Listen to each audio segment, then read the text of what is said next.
Well, first of all, this is an unprecedented number of executive actions by a president in just the first couple of weeks in office, circumventing Congress. And yes, there's been a lot of talk about, well, President Trump did it too, but President Trump signed 4 executive orders in his first 10 days versus 33 by Joe Biden. That's a dangerous precedent. But when we get into these immigration executive actions yesterday, this is also a dangerous path forward. I mean, keep in mind that under President Trump, in some places at the border, we saw illegal border crossings decline by 94%.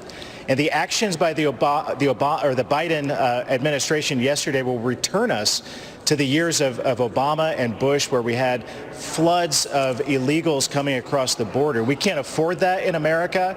We need to take a stronger look at what worked during the Trump administration and not make the mistakes that the Biden administration appears that they're going to make from the outset.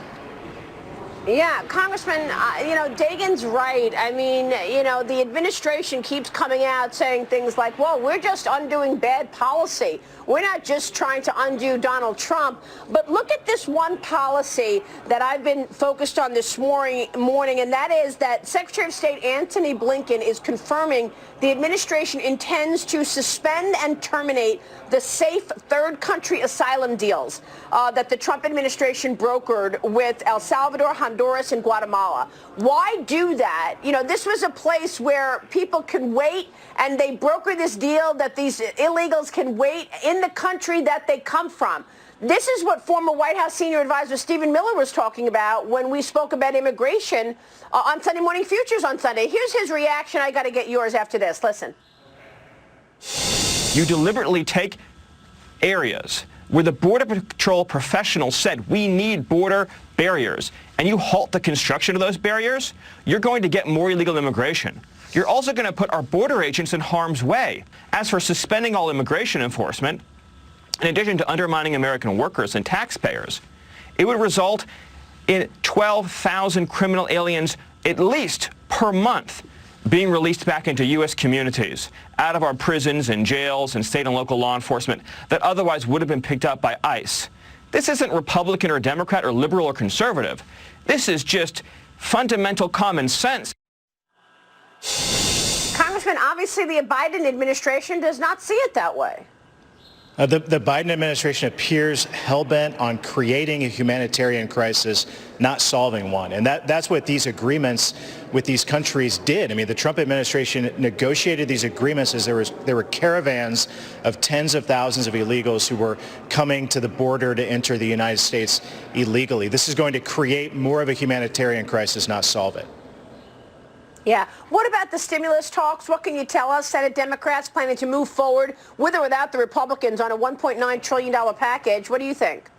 Well, $1.9 trillion in spending that's going to bankrupt my daughter's generation and their future in America even further. On top of the $15 minimum wage, Maria, you consider what that would do to small businesses and restaurants all over America who are struggling already. This is going to put more and more restaurants and small businesses out of business permanently. We can't afford it.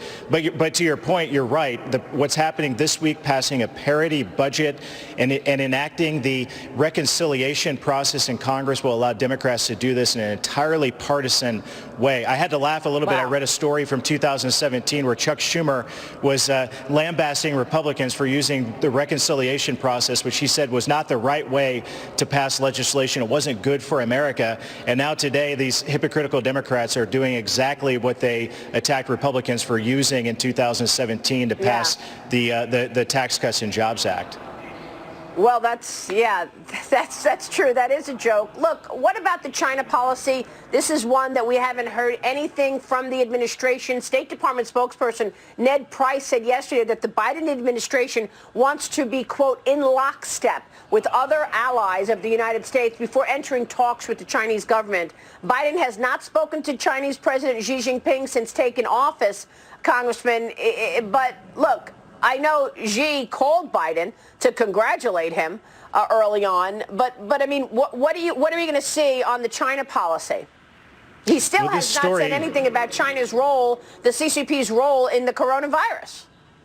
Yeah, the story that you're referring to is actually astonishing. Arguably, President Trump's most important accomplishment was rallying the rest of the world to confront China.